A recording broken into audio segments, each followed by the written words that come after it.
Welcome back. So as I mentioned just a second ago, our next moderators are two students who have been working very diligently on access to justice and digital divide issues for the past year. We're so thrilled to have them for this exciting conversation with some of the people that they interviewed for their report.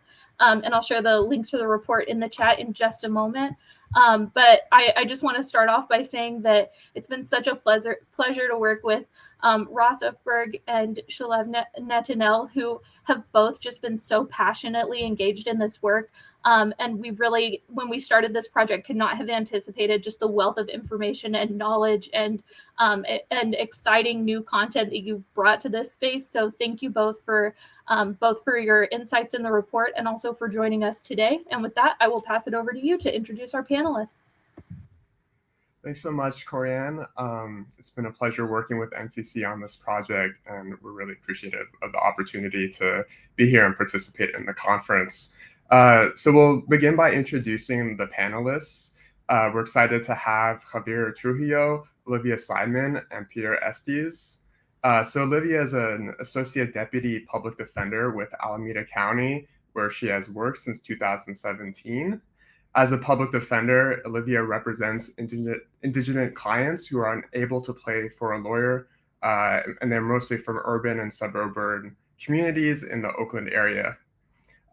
Peter is the Community Resource Program Director for Senior and Disability Action, an organization that mobilizes and educates seniors and people with disabilities to fight for individual rights and social justice. The San Francisco-based organization works through individual support and collective action to create a city and world in which seniors and people with disabilities can live well and safely. Javier is the Chief Assistant Director for Marin County Department of Internet Solutions and Technology, and he's a board member of the Marin County Board of Supervisors Digital Marin Action Plan.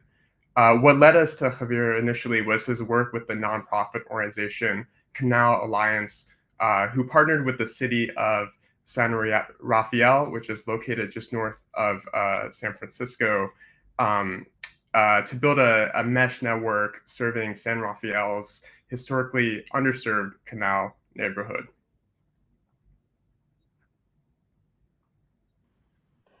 Thanks, Shalev, for introducing the panelists, and thank you, NCC, for having us, and thank you, everybody, for being here.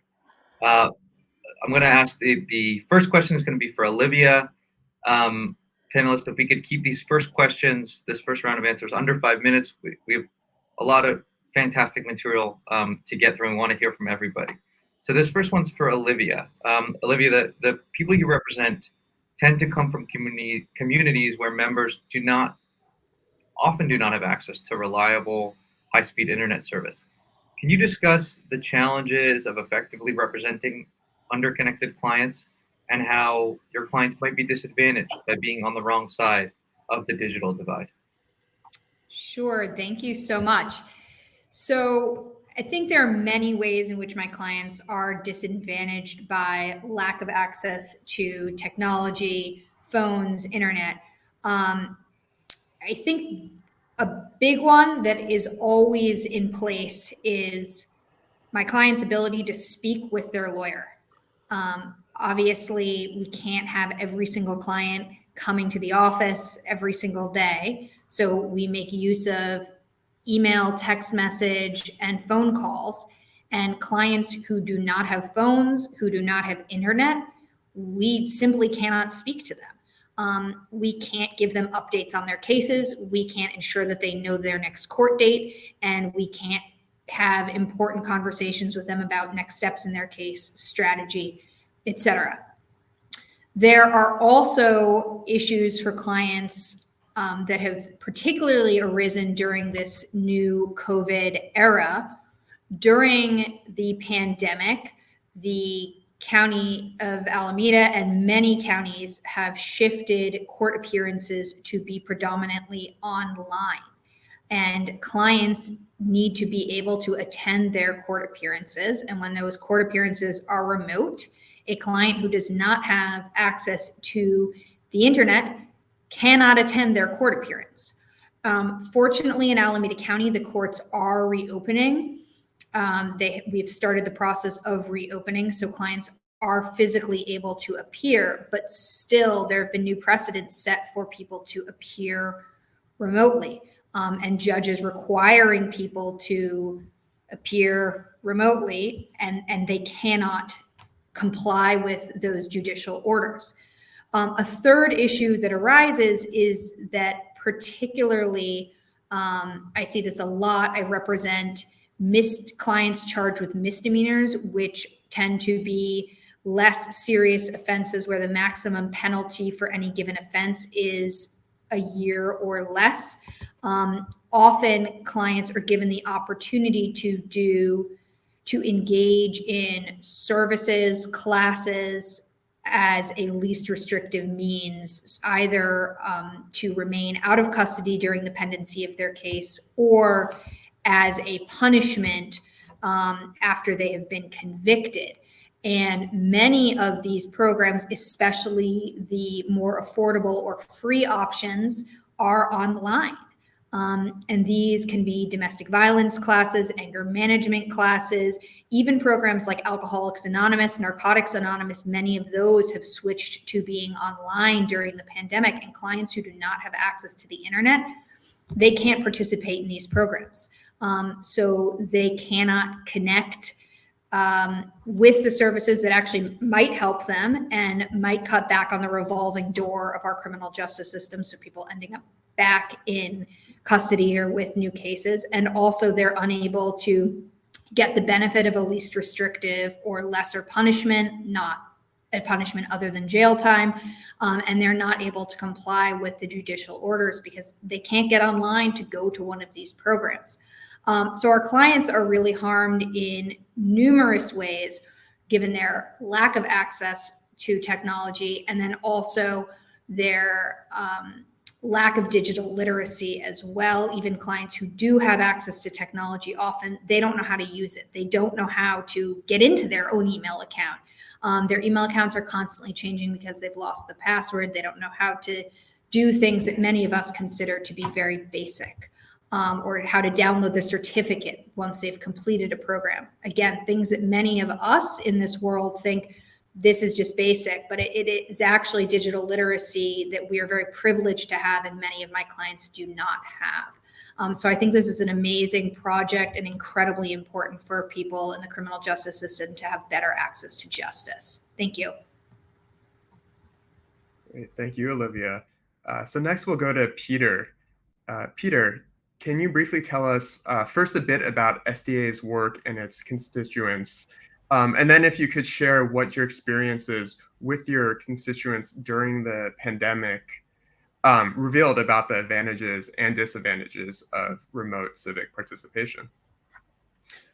Yeah, sure. Thanks, Shalev. Well, for starters, SDA, Senior and Disability Action, we're a membership-based grassroots community organizing nonprofit, as mentioned earlier, and we're made up of seniors and people with disabilities of all ages who are mostly in the San Francisco Bay Area. Traditionally, our organizing is focused on housing, healthcare, and transit issues.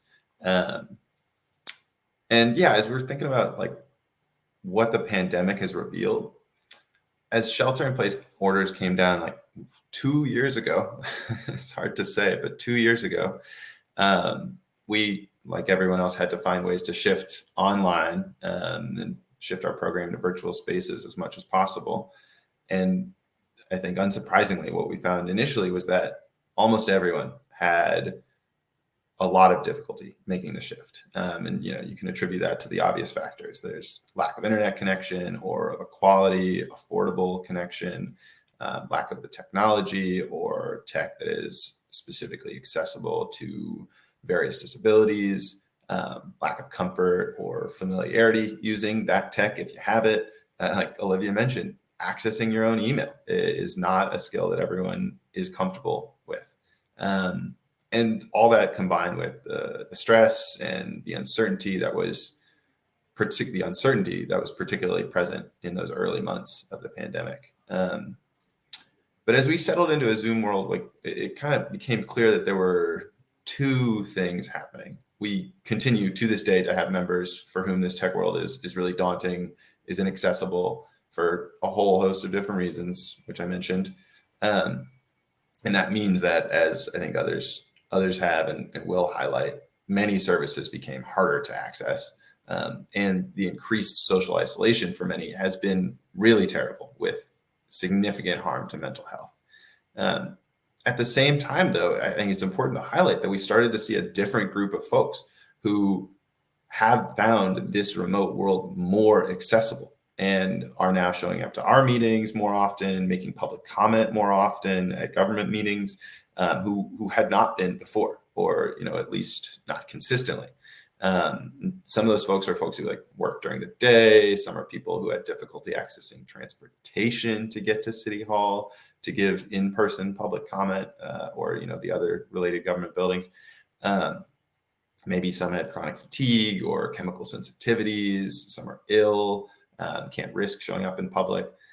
And a whole host of reasons that committing hours in travel time and waiting to go to an in-person meeting was challenging, but remote became more possible or allowed more access in certain ways.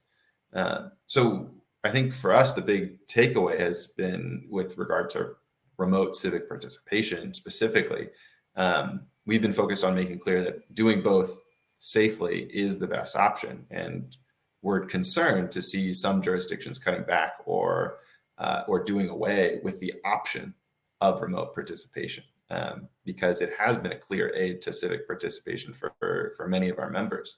And that's really not to downplay the necessity of the digital literacy work to make sure that is actually accessible for other folks, but to say that preserving the option and doing the digital literacy work and making sure that there are safe in-person options for when that digital literacy work and remote options, that combination doesn't come to fruition well enough, that's the best outcome for us in our mind.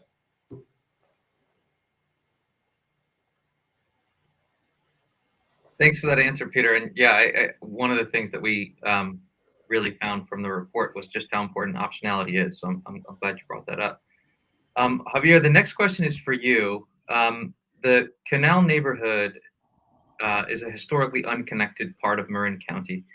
Can you tell us briefly about the Mesh Network project, how the county worked together with a nonprofit to bring real change, and your role in that, your essential role in that, and a little bit about what exactly that change was since the Mesh Network went online? Yes, thank you, Ross. Again, Javier Trujillo, County of Marin.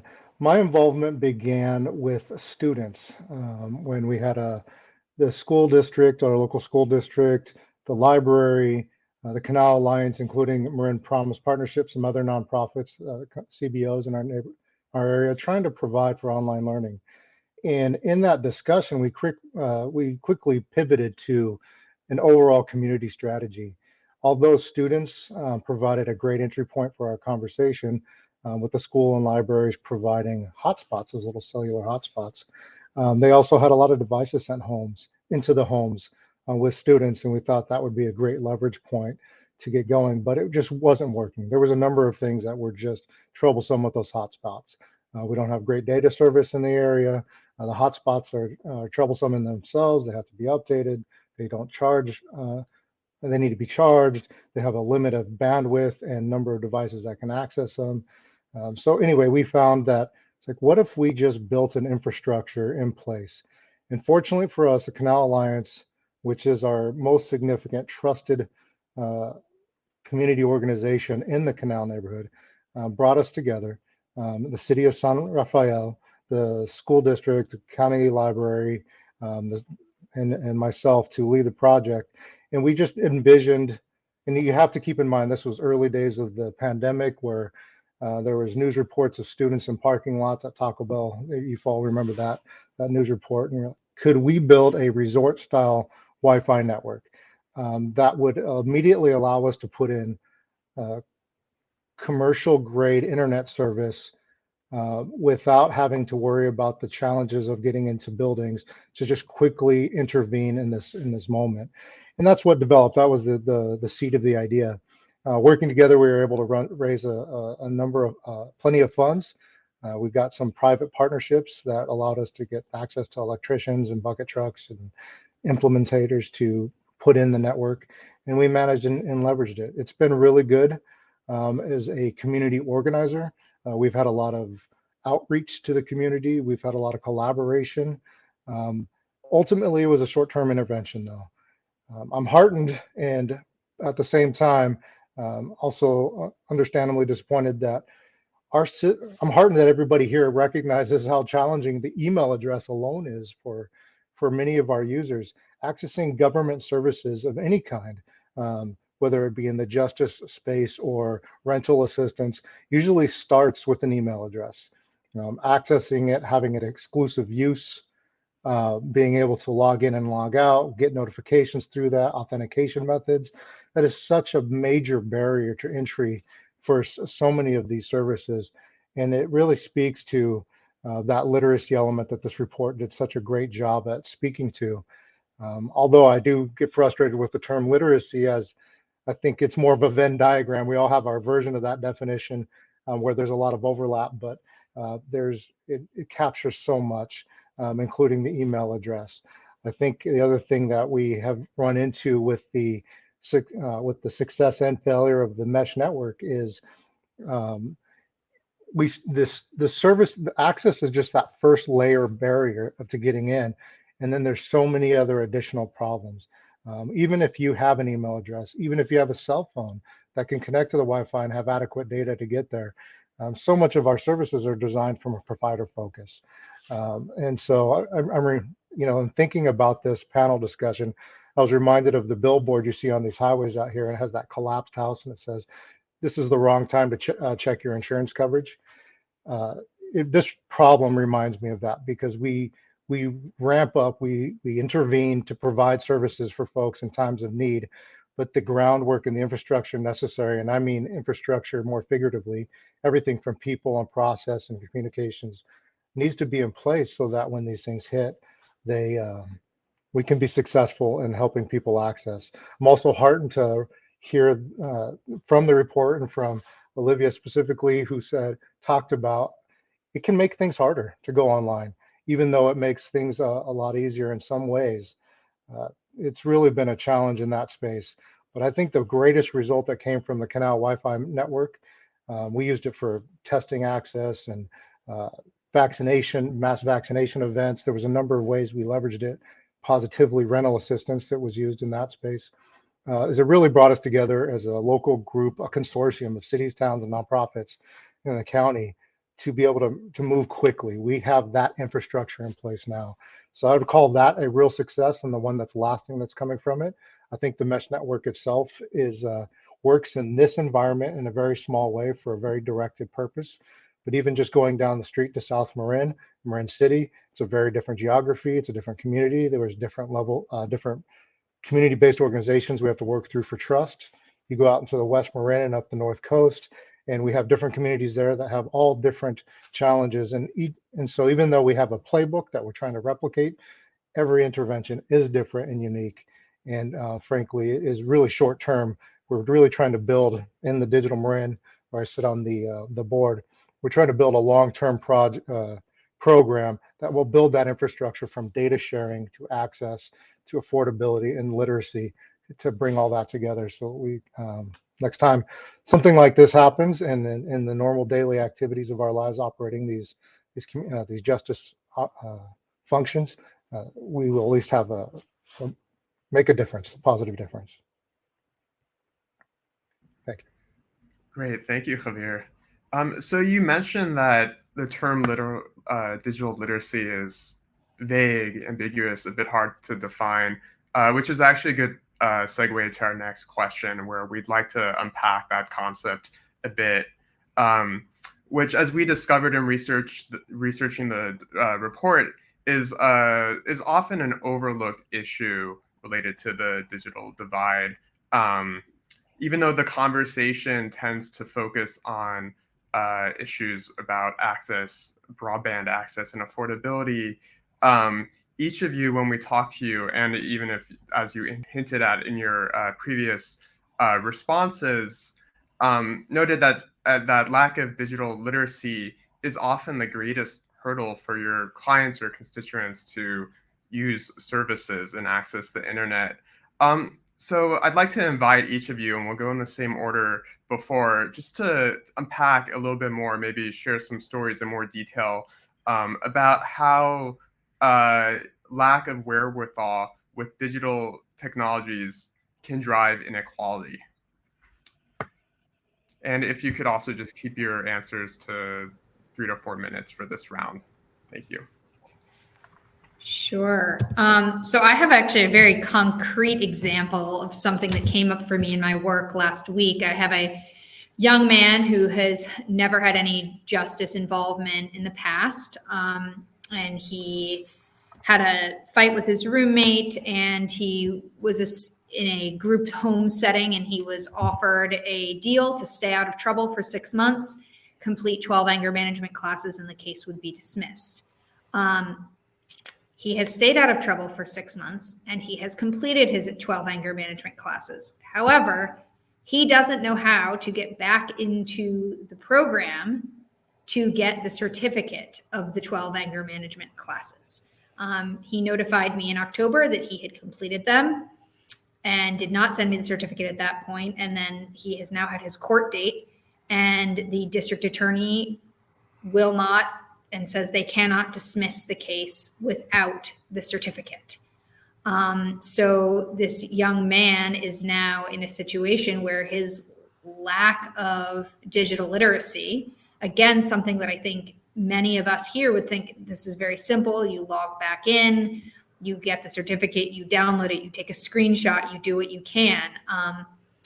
But he, for whatever reason, is unable to do it. And there's just no way for him to figure out how to get back into that platform and to get it. And so because of that, he risks potentially having a conviction on his record for failing to complete this class. And it is solely because of his lack of digital literacy. And that is just one example of many. I have clients who live far away who could fill out plea paperwork online, but they can't figure out how to use Adobe Sign. And so they end up having to drive 2 hours to my office or take numerous buses to my office because it's easier for them to do that than to just sign the paperwork online. And I think if there was a way for us to improve digital literacy, it would just make things so much easier for these folks, and enable people to access some of the programs that have arisen that could really help people during the pandemic period. Great. Thank you. Peter? Yeah, thanks for the chance to talk about this a little bit further. And thanks to Olivia for sharing such a concrete example of the way this is showing up. I think for us, the takeaway is that it really compounds existing inequalities. When we're shifting more and more information and services online, folks are being left behind. You can get people the devices, but if they're not actually comfortable using them, then they're not actually truly empowered by this newfound connection. And I think this also goes into online safety and avoiding scams, viruses as well. If we're not supporting people to adequately equip themselves with the necessary tools to navigate the digital world and to do it safely, then we're just sending folks out into the digital wilderness, so to speak. I think for us, that showed up in supporting folks with benefit applications, seeing more people being targeted by different scams that they're not used to being targeted by, right? Like people are used to those phone scams and just don't accept new incoming calls, right? But when things pop up on your windows, on your applications, it's scary, right? And I think for us as a community organizing group, one of the ways in which like a lack of comfort or familiarity with digital technology has really showed up is in our organizing spaces, especially early on. This is lessened a little bit through chipping away, but especially early on, some of our most active members are campaign leaders who are strategizing and building campaigns and pushing forward the work, weren't able to participate, right? Maybe could call in, But I think we all know that the experience of calling into a Zoom meeting is vastly different from the experience of participating in a Zoom meeting face to face. And yeah, we saw a big drop off initially, and we've had to do a lot of work to support folks in getting connected to, either us doing one-on-one support or organizations that do more focused work on digital literacy. Right, it's not exactly our wheelhouse all the time. Yeah, I mean, just what I hear from so many of our members, especially our older members, is that it's different to grow up with these technologies, and like that's an underrated piece of this. Many folks have learned the skills for digital connection, those essential skills, but they still don't feel fluent. They doubt themselves all the time. Something goes wrong, and they're like, I don't want to touch anything else. I could make it worse. There's another group of people that have been just trying for months, and they still haven't cracked the basics. And some others who have opted out entirely. And that's not to diminish those folks who have figured it out and are excelling in the Zoom world, right? Love them. But for many, that's not the case. Great. Thank you for those insights. Let's go to Javier. Yeah, thank you, Shalev. So it's interesting to listen to my fellow panelists who are great comments. I constantly look at a way to label this differently, because digital literacy does feel like a deficit mindset, right? When we're applying, they're illiterate is the implication, right? And that's frustrating to hear and use that language. Really, most of my interventions that I've been a part of have been very technical and not adaptive, and that's generally the first things that we can jump into because it's controllable and it's approachable. But I would kind of harken back to what Peter just said. I can't tell you how many teachers struggled during the pandemic, how many lawyers and judges struggled during the pandemic to operate these tools. And even me, who I consider myself a very competent technical person who's rose the ranks professionally in technology, I had to learn how to navigate Zoom and Teams and GoToMeeting or whatever place I went to for the particular event. And what I'd like to plant the seed for is this is really just an extension of navigational capital. Is how I'm starting to see it. And we all see that what it takes to navigate government processes, court systems, getting your certificate from your anger management course is really navigational capital through another narrow pipe, and that's in this case technology. And that's where I find most of my efforts, starting with the technical and quickly moving towards how can we center on the adaptive, the navigation side of things, so that we can really make an impact on those folks that are struggling to use the technology, which I think it's worthwhile saying all of us struggle with. I mean, you add two-factor authentication to something and validate your email address and just to get started, and it's very difficult. So we have this balance, and we've also seen our digital accessibility program has thrived during this time. Because so many of different things that have been very hard for some of our folks with accessibility has been enabled. And we've been pressured to look at a lot of our tools and say, did we build that right? And many of them we didn't, but we were able to address that in kind of a technical approach, which is in our wheelhouse. So in one sense, man, we've had some folks that have really thrived with the new tools that have been made available to them. I can't agree more with Olivia on just the travel time to meet and converse and talk to folks. Removing that navigation, but it's just this constant balance back and forth of it is both a true benefit and at the same time it creates another class of barriers that we have to build systems to support.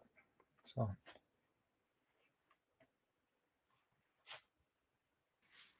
Thank you all for really, really insightful answers. We have a couple minutes left, and I want to ask everybody, again, we'll just go in the same order, and just please, we got about 5 minutes left. I'm wondering your thoughts, and another theme that's emerged in our interviews is that many of the people who are most in need of broadband or more broadly internet access are unaware of programs that exist to help get them connected, programs such as Lifeline. Do you think there's a role that legal or community service providers can play in promoting awareness of broadband affordability programs, or to otherwise help people get and stay connected? And it'll be I'm looking forward to hearing both from Olivia and Peter, from the client side, and then from Javier, somebody who works with community organizers, who works with people on the ground to help put in place programs. So really eager to hear your thoughts on this. I absolutely think that there's a role that we can play. I am frankly ignorant about ways that my clients can access broadband beyond telling a client, well, can you go to the library? Asking clients, can you go to a FedEx store and have them print something out for you? I know that people have what they refer to as Obama phones, but I think that if I and my colleagues were educated about how people could do this, get better access, I think we would certainly be trying to guide our clients towards that. Particularly in Alameda County, we try to provide holistic representation, which means not only focusing on the legal case, but also on other collateral matters that may be affected by our clients having a legal case, or maybe a cause for them being justice involved in the first place. And we have advocates and we have social workers. And I think that certainly that's something that our advocates could help clients do, is engage with literacy programs, get access to technology. I will say, though, that one thing that many of my clients face, given that they're houseless, is that many of my clients, even when they do get phones or what they call Obama phones, they lose them, they're stolen, et cetera. So there is that complicating factor, which is, how can we connect people with the technology to use internet, broadband, and make sure that they're able to hold on to that technology as well, given all of the complicating factors, at least in many of my clients' lives. But it is certainly something that my office would love to help people with, and I know that many in our field would feel the same way.